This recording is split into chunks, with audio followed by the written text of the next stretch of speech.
In Genesis 50 it says this: His brothers then came and threw themselves down before him. "We are your slaves," they said.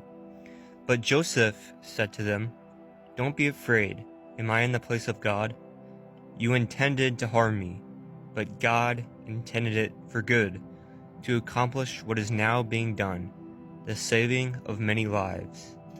The verse that I want to focus in on is when Joseph tells his brothers, "Although you intended to harm me, God intended it for good, to accomplish what is now being done, the saving of many lives." And this sounds a lot like something Jesus would have told humanity on the cross.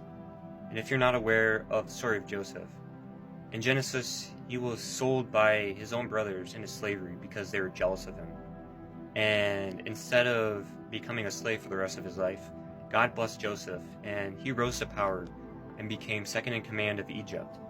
And he was basically the most powerful person in Egypt outside of Pharaoh. So during a huge famine in the region, he was strategic and was smart and stored up all the resources and food in Egypt. And this allowed people to come to Egypt and buy food.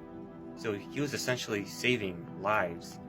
And he ironically saved his own brothers' lives by allowing them to come to Egypt and buy his food that he stored up. So there is a lot of parallels between Jesus and Joseph. So Jesus was the only begotten son, and Joseph was the beloved son of Jacob. And he was so beloved and loved by Jacob that his own brothers were jealous of him and hated him for it. And second, Jesus and Joseph were both betrayed by people close to them. Jesus was betrayed by Judas, his disciple, and Joseph was betrayed by his own brothers.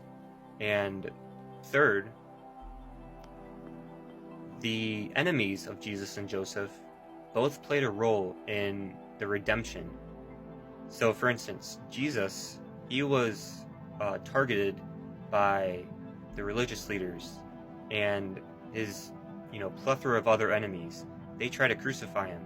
However, that played into God's plan of saving humanity.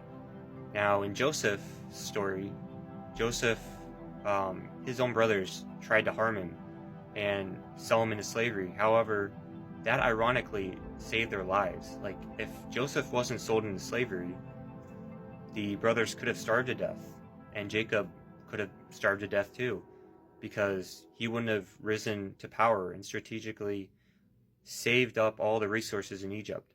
Likewise, if Jesus was never crucified, we would all be lost and doomed. So it's so interesting just to analyze like the parallelism between Joseph and Jesus.